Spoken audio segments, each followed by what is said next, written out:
Philip Powell, La Guerra Chichimeca. El primer capítulo se llama Zacatecas. Este capítulo se caracteriza principalmente por los antecedentes que dieron causa a la guerra chichimeca entre españoles y la misma cultura. El principal antecedente sería en 1521 con la caída de México Tenochtitlán a manos del conquistador Hernán Cortés y su ejército de soldados españoles y con ayuda de algunas tribus indígenas. Después, el principal antecedente o que más marcaría el inicio de la guerra chichimeca sería la expansión del territorio.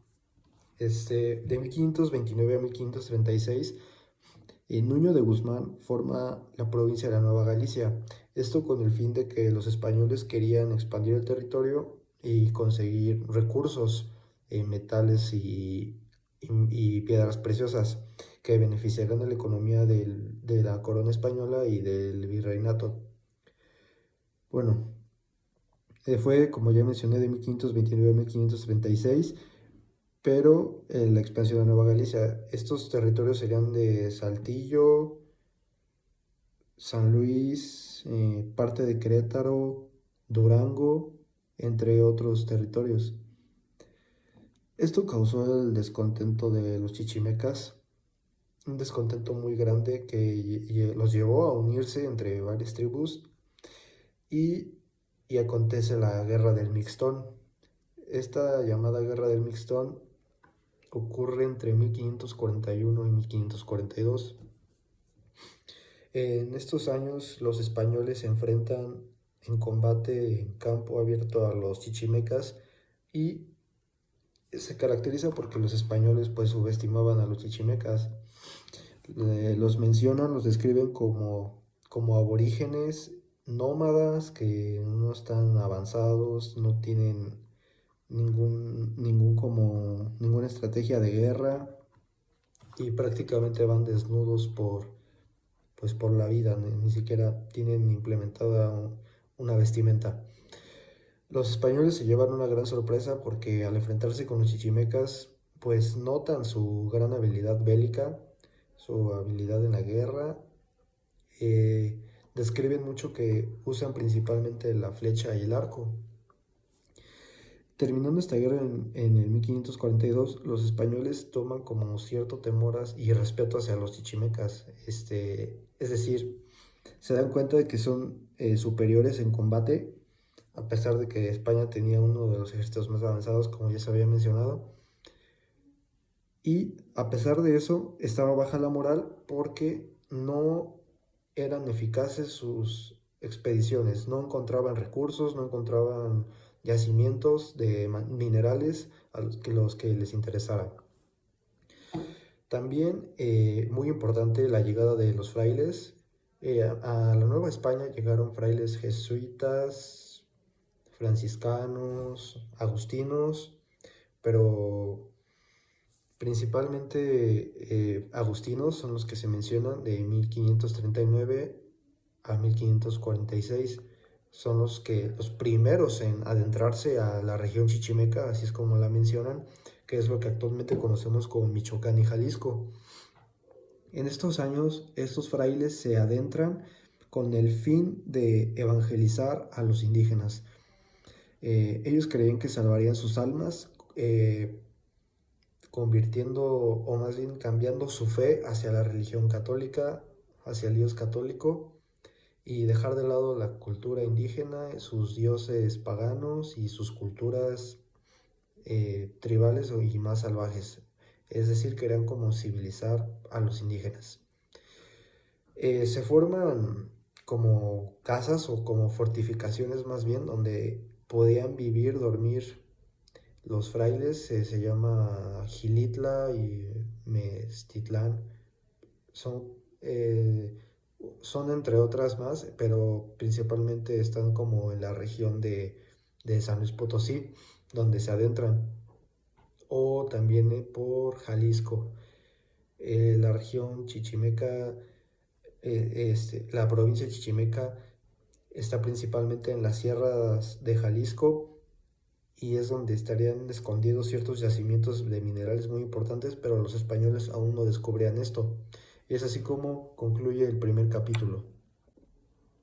En los años 1542 a 1546 aproximadamente es cuando empieza el segundo capítulo, Los Caminos de la Plata.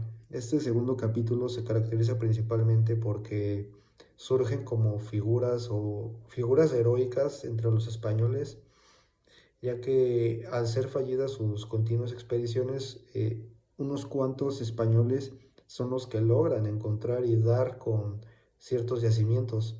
Por ejemplo, Fernández de Híjar, un conquistador español, junto con de Onata o Cristóbal o de Oñate, Cristóbal de Oñate, es como llegan a la sierra de Jalisco y encuentran yacimientos de plata. Esto aumentó muchísimo la moral, la buena moral de los españoles y alimenta esas ganas de encontrar más recursos y seguir explorando. Al igual, en el 1546, el explorador y español Juan de Tolosa es quien eh, encamina una expedición a ciegas, prácticamente no sabían que iban a encontrarse en Zacatecas, justamente en la Sierra de la Bufa, en la actual Zacatecas, acompañado de 4 frailes. Se adentran a esta región chichimeca, empiezan al notar su inferioridad numérica, entran con una buena disposición como a socializar, a convivir con los aborígenes. Los aborígenes los tratan con hospitalidad al ver su buena fe y les regalan unas pepitas de plata. Los españoles, al ver estas pepitas de plata, pues se emocionan, aumentan esas ganas por seguir explorando y explorando y expandiendo fronteras. A fin de cuentas terminan sacándole información a los indígenas en buena fe. O sea, los indígenas recibieron ciertos regalos, obsequios, ofrendas, y ellos correspondieron con plata y mostrándoles dónde están sus yacimientos, sus minas, donde pueden conseguir más y más metales preciosos. Así es como culmina este segundo capítulo. El siguiente capítulo es La Frontera en Llamas. Este capítulo, como su nombre lo dice, pues son más combates y más combates. Los españoles buscan expandir a toda costa el territorio aún más. De hecho, de 1554 al... No, sí, al 60... No, de 1554 al 62 es que Francisco de Ibarra, un héroe español entre los conquistadores sobresalientes, logra expandir las fronteras y funda la provincia de Vizcaya, igual por el norte del país. En el año 1550 es cuando, ya había mencionado, cambia de virrey, ya no es Antonio de Mendoza, ahora es Don Luis de Velasco. Tuvo un periodo muy corto y no fue muy bien recibido, ni querido por los españoles, porque no fue muy buena su labor. Él busca la paz, pero la verdad es de que no la logra y solo hay más conflictos y conflictos y los españoles empiezan a tener más y más miedo, sentirse más inseguros, no pueden viajar a ningún lado sin que sean asaltados o asesinados, inclusive por esos ataques sorpresa a la emboscada, que es el método favorito de los chichimecas. Así es como concluye La Frontera en Llamas.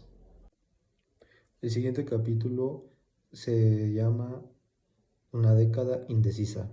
Esta década comprende la década de 1560 a 1570.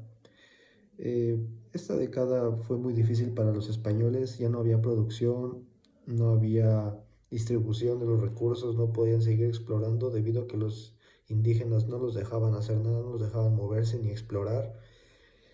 Sale Velasco como virrey y entra don Gastón de Peralta, y este nuevo virrey llega con la idea de una guerra, la llaman la guerra de fuego, guerra a fuego y a sangre, así es como la llaman, y prácticamente es ya terminar de una vez por todas con estos conflictos, pero no por un medio pacífico, sino por un medio de armas. El siguiente capítulo es la propia guerra de a fuego y a sangre. En este capítulo principalmente se destaca que sale el virrey Gastón y llega el nuevo virrey Enríquez de Almanza. Almanza era muy sanguinario, pues optó por decisiones muy violentas de guerra. Él aprobó, o más bien exhortó a sus conquistadores, a sus soldados españoles de esclavizar a todos los capturados de guerra, chichimecas, ya fueran niños, mujeres, ancianos, soldados chichimecas heridos. Abundaba la esclavitud y él tenía las intenciones de terminar con esta guerra por medio de las espadas y lograr una pacificación pues sangrienta. Este, entró con cierto conflicto con los frailes, ya que los frailes se oponían a esta esclavitud, o sea, los frailes querían que fueran reprendidos de alguna u otra forma los insurgentes chichimecas que se rehusaban a doblegarse a los españoles. Es así como surge la figura de la prisión. A los jefes chichimecas se les encarcelaba de 13 a 15 años y se evitaba su escape a toda costa, de preferencia los asesinaban para evitar que salieran de la cárcel y volvieran a incentivar la guerra y ataques a los españoles. El siguiente capítulo serán los presidios y los poblados defensivos. Esto simplemente es una reafirmación de lo mencionado en el capítulo anterior. Surgen escoltas de respuesta inmediata ante los ataques. También surgen fortificaciones dentro de la región chichimeca. Eran fortificaciones militares para proteger a los españoles dentro de la región chichimeca, que trataban de mantener en movimiento los recursos, la producción y la distribución de los recursos y minerales. Surgen los poblados defensivos y es como un mecanismo de defensa ante los continuos ataques chichimecas que no paran y no paran. Bueno, después viene el capítulo de cómo empleaban los españoles a los auxiliares indios, es decir, iba cobrando más fuerza el trabajo de los frailes y muchos indígenas estaban evangelizando, estaban cambiando su fe a la religión católica y ayudaban a los españoles, ya que les otorgaban ciertas tierras, ciertos permisos, cierta protección. Trabajaban como intérpretes, guías, exploradores, inclusive algunos eran soldados que peleaban para los españoles y interactuaban con los demás chichimecas para tratar de doblegarlos y hacerlos llegar a tomar acciones pacíficas. Y así es como culminan estos capítulos. Después vienen ya los últimos capítulos, los años decisivos y cómo se llega a la paz. Estos son los años 1585 a 1600, ya son los últimos 15 años del siglo XVI y entrada del siglo XVII. Se caracteriza por explicar cómo se llega a una paz por medio de la religión. Los frailes toman un papel muy importante, evangelizan a muchos y muchos indígenas,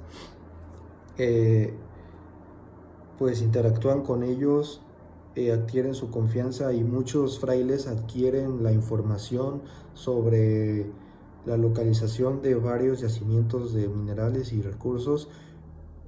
Así es como van aumentando las riquezas de España y salen de una pequeña crisis que tenían por tanta guerra, por tanta obstrucción en los caminos, no llegaban los recursos, pero con esta religión y ayuda de los frailes, los españoles poco a poco van cediendo, van pacificándose. También se menciona mucho que los jefes chichimecas eran llevados a la Ciudad de México, bueno, a la capital, actualmente Ciudad de México, iban a hablar con el propio virrey, un nuevo virrey que sucedió a Almanza, y logran